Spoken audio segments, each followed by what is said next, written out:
Assalamu alaikum la team amateur, j'espère que vous allez bien. Votre débrief dans un instant. L'Algérie qui s'impose face au Congo sur le score de 1 but à 0. Voilà, c'était le huitième de finale qui était attendu cette semaine. Le huitième de finale, comme quoi on disait il y avait plus de hype, c'était un gros choc. Mais aujourd'hui, force est de constater que moi-même, en tout cas, je me suis ennuyé devant ma télé, surtout en premier mi-temps. Ce choc que j'attendais, je m'attendais à des occasions, je m'attendais à full but, voilà, des actions mémorables, un match hors norme. Mais aujourd'hui, il y a dans un certain moment dans le jeu, on a été dessus. Moi, personnellement, j'étais en train de bailler. J'étais en train de bailler sur mon canapé parce qu'en premier mi-temps, je dirais que le match dans sa globalité a été un match un peu fermé.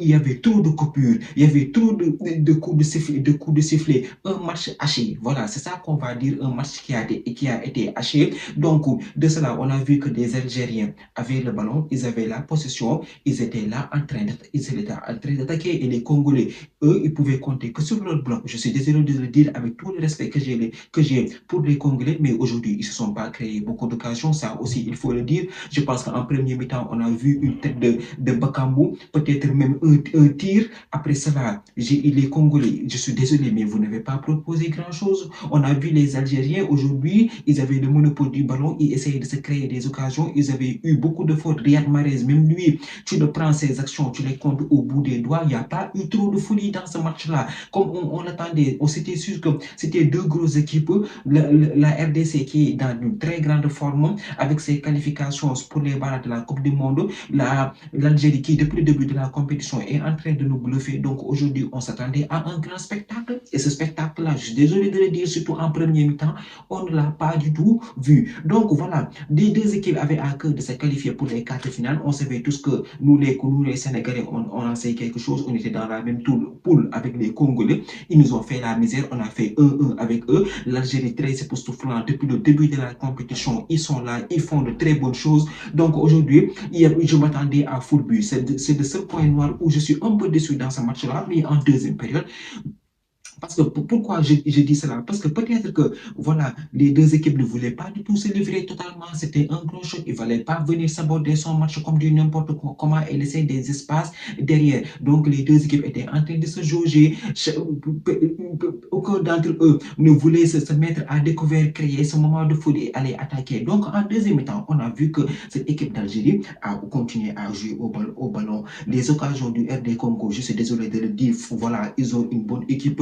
Ils ont un très bon bloc, mais franchement, devant, c'était du n'importe quoi. Je suis désolé de le dire, c'était du n'importe quoi parce que je pense que depuis la première mi-temps, je n'ai pas vu une occasion de but ou bien un tir concret des Congolais. Et ça, c'est inquiétant. Les Congolais, aujourd'hui, offensivement, ils n'ont rien du tout proposé. Ils n'ont rien du tout proposé. Même M. Lumumba était derrière nous en train de mettre la main comme ça, la main pour aller où? Pour aller de l'avant. Et aujourd'hui, on a vu que les Congolais ne sont pas du tout allés de l'avant. Ils ont un bloc, ils ont attendu les Algériens. Les Algériens, on les voit, ils ont fait des changements. Riyad Mahrez est sorti, Benasser, ils ont perdu sur blessure. Ils ont fait rentrer des talents et ces talents-là ont fait la différence.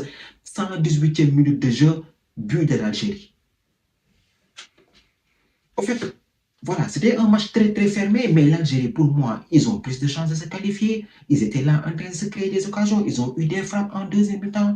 Voilà, ils ont joué le jeu, ils ont posé le ballon, ils ont développé le jeu. Aujourd'hui, je n'ai pas vu tactiquement comment cette équipe du Congo pouvait s'en sortir pour inquiéter cette équipe de l'Algérie. Parce que voilà, ils défendent bien, ils étaient en bloc. Chancellery Memba était bien sur ses appuis. La défense était costaud. Mpassi, le gardien de but, était là. Il a arrêté quelques ballons, mais à part cela, devant, c'est inquiétant. Devant, il n'y a pas eu d'occasion. Je n'ai pas vu d'occasion où vous pouvez inquiéter ce bloc de l'Algérie. Donc, l'Algérie qui fait rentrer ses talents, ils font la différence. Ils ont les jambes fraîches.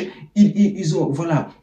Ils ont essayé de malmener ces Congolais, même si ces Congolais, ils ont très bien joué. Ça aussi, il faut le dire. Ils ont failli jouer le coup pour les amener au tir au but. Mais voilà, ils tombent dans le pied des Algériens à la 118e minute de jeu. 118e minute, normalement, c'est la fin du match. Normalement, la défense du Congo doit être en place et amener les Algériens au tir au but parce que là-bas, c'est un coup de billard. Mais pourquoi ils sont tous montés?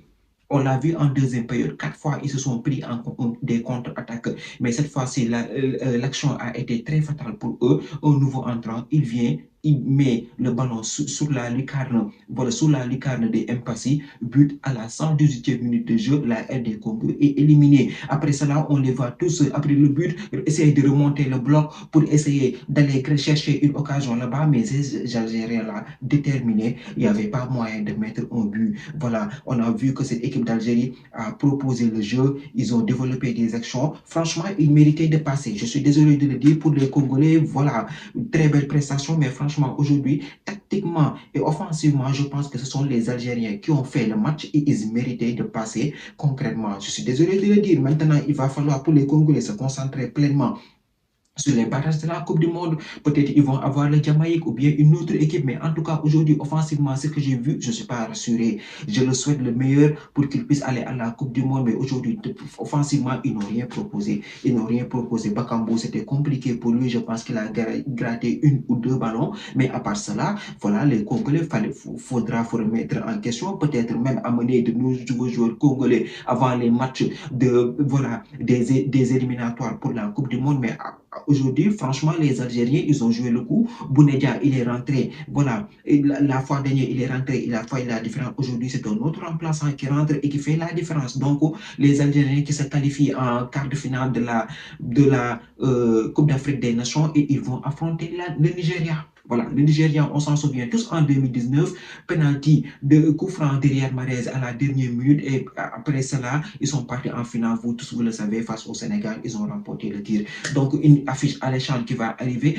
Espérons que voilà, le match ne sera pas fermé, sera très ouvert. On pourra avoir des moments de choc, des buts et beaucoup d'occasions. Voilà, c'est ce qu'on attend de cette carte. Mais aujourd'hui, le match, franchement, j'ai regardé parce que c'est parce que voilà, à tout moment je me disais qu'il pourrait y avoir des occasions, mais voilà, on ne s'est pas trop régalé durant cette affiche-là aujourd'hui. De l'autre côté, la Côte d'Ivoire a joué face au Burkina Faso et victoire sans appel des Ivoiriens. Ils sont en forme, amenés avec un Amad Diallo qui est, je pense, troisième. C'est la troisième fois qu'il est homme du match. Il vient aujourd'hui, il prend le match à son compte et il permet aux Ivoiriens de se qualifier en quart de finale. Aujourd'hui, c'était un choc très attendu entre le Burkina Faso et la Côte d'Ivoire. On a assisté à un très bon match de football avec un premier mi-temps très animé. Donc, de ce fait, cette année-ci, les Ivoiriens, ils sont des sérieux candidats pour défendre le titre. Ah oui, je le dis. Parce que cette équipe de la Côte d'Ivoire, on a vu qu'en premier mi-temps, ils ont fait la différence. En premier mi-temps, le match était déjà plié pour moi. Parce que, comme je l'ai dit, le Burkina Faso, à aucun moment du match, je les ai vus fébriles en premier mi-temps. Ils ont trop subi. Les Ivoiriens avaient trop d'occasions. On les a vus dans plusieurs actions assiéger cette défense du Burkina Faso. À aucun moment, je n'ai vu des Burkinabés qui ont essayé même de contrarier ces Ivoiriens-là. Parce que dans le jeu, tactiquement, on voit que le gardien de but de la Côte d'Ivoire, en premier mi-temps, il était tranquille. Il était tranquille, une très bonne défense avec un Guéladoué qui est au top de sa forme sur son côté. Franchement, il est impérial sur les retombées de balles, sur les balles aériennes. Il est vraiment costaud. Et sur le côté droit, on voit un Amad Diallo qui a été décisif, contre favorable. Il vient, il pique le ballon.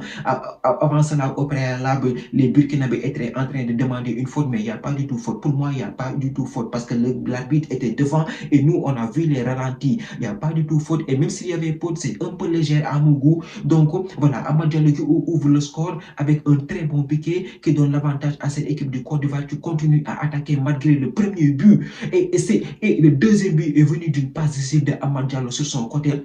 Je pense que c'est Kessié qui vient, qui efface le ballon pour le laisser à Diomandé Naka. Voilà, a eu le temps de s'ajuster et de crucifier le gardien du Burkina Faso. Donc là, on voit une équipe de la Côte d'Ivoire qui est venue avec un état d'esprit très sérieux, un état d'esprit d'éléphant qui sont venus aujourd'hui pour tuer ce match et se débarrasser une bonne fois pour cette équipe du Burkina Faso avec un très bon état d'esprit. Donc là, tu vois qu'en première période, large domination de la Côte d'Ivoire, très bon costaud défensivement. Je pense qu'à part le Sénégal, ils sont les meilleures défenses de la CAN si je ne me trompe pas. Donc en deuxième temps, ils reviennent, ils baissent un peu le pas, mais même avec cela, à aucun moment, je n'ai vu des Burkinabés. Ils ont même pas inquiété la Côte d'Ivoire. La Côte d'Ivoire a baissé le pied, mais je n'ai pas vu des Burkinabés avoir ce sursaut d'orgueil pour aller chercher, voilà, un but pour semer le doute dans la tête des Ivoiriens. Je ne sais pas moi, créer quelque chose, des occasions, un ballon sur le poteau. Je pense qu'ils ont eu une fulgurance où l'attaquant burkinabé a mis toucher le ballon. Heureusement, ça a été, le ballon est sorti par le gardien avec un geste réflexe par le gardien ivoirien. Mais à part cela, j'ai pas vu trop de casse du Burkina Faso. Je suis désolé de le dire. La défense ivoirienne était très bien organisée. Ils défendaient en bloc. À un moment donné, ils ont reculé. Les Burkinabés ont le ballon. Il y a eu plusieurs fautes qu'on a sifflées pour eux à l'entrée de la surface. Mais même malgré cela, ils ont pas profité. Ils ont pas inquiété cette défense de la Côte d'Ivoire. Vu que voilà, ils ont de très bons joueurs avec un Diomandé, voilà, un Diomandé 19 ans qui est en très grande forme sur son côté gauche. Il est trop fort. Inao aussi, j'ai aimé son match malgré qu'en quart de finale, il ne sera pas là, mais le boy, il joue très bien au football. Il joue très bien au football. On le voyait venir en défense, attaquer, éliminer, déstabiliser aussi la défense. Amad Diallo sur son côté gauche, sur son côté droit, il a été incroyable. Troisième fois homme du match. Amad Diallo, une petite parenthèse. Amad Diallo, j'espère que tu as vu que Ruben Amorim est renvoyé. J'espère que tu as vu que Ruben Amorim est renvoyé. Je ne veux pas trop parler. On t'attend à Manchester United. C'est que dans cette canne, plusieurs joueurs sont venus au top de leur forme. Sadio Mane, il revient, il vient de l'Arabie Saoudite, il est au top de sa forme. Mohamed Salah, il est en forme. Amad Diallo, il est en forme. Plusieurs joueurs qui jouent à l'étranger avec cette canne, comme par hasard, ils sont en très grande forme. Donc Amad Diallo qui vient, qui porte son équipe. Voilà, les Burkinabés se font aussi abattre en fin de match. Ils encaissent un troisième but. Voilà, ils n'ont pas essayé de mettre un petit but même pour aller chercher les Ivoiriens au score. Donc, malgré cela, on voit des éléphants qui sont venus avec très motivés, un plan tactique très bien suivi, des joueurs performants avec en mélangeant l'expérience et la jeunesse. Voilà, des boys qui jouent très bien au football et aujourd'hui leur victoire est largement méritée et voilà, et aussi ils se qualifient en quart de finale et ils vont affronter l'Égypte. Franchement, cette CAN nous promet des affiches explosives parce que tous les favoris sont au rendez-vous. Tous les favoris de cette CAN sont au rendez-vous. L'Égypte est là, l'Algérie est là. L'Algérie, ces dernières éditions, ils étaient éliminés en match de poule, si je ne me trompe pas, en huitième de finale. Peut-être on voit le Nigeria, le Sénégal, ils sont tous là. Le Mali,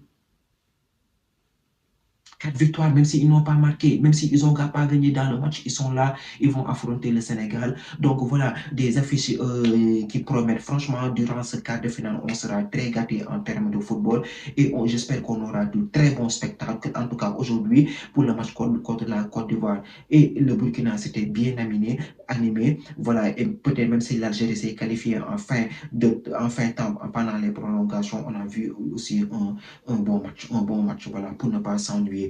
Donc voilà, de très bonnes affiches. On se donne rendez-vous, voilà, pour le match contre le Sénégal. Le Sénégal contre le Mali. On va jouer vendredi à 17h. Contre nos chers voisins maliens, on espère passer. On espère passer. Ce sera en tout cas une très bonne affiche entre deux pays voisins et on a hâte d'y être. La team, c'était tout pour cette vidéo. Merci d'avoir regardé. Merci de partager, de liker et de vous abonner au max. On se donne rendez-vous très prochainement pour une nouvelle vidéo. D'ici là, portez-vous bien.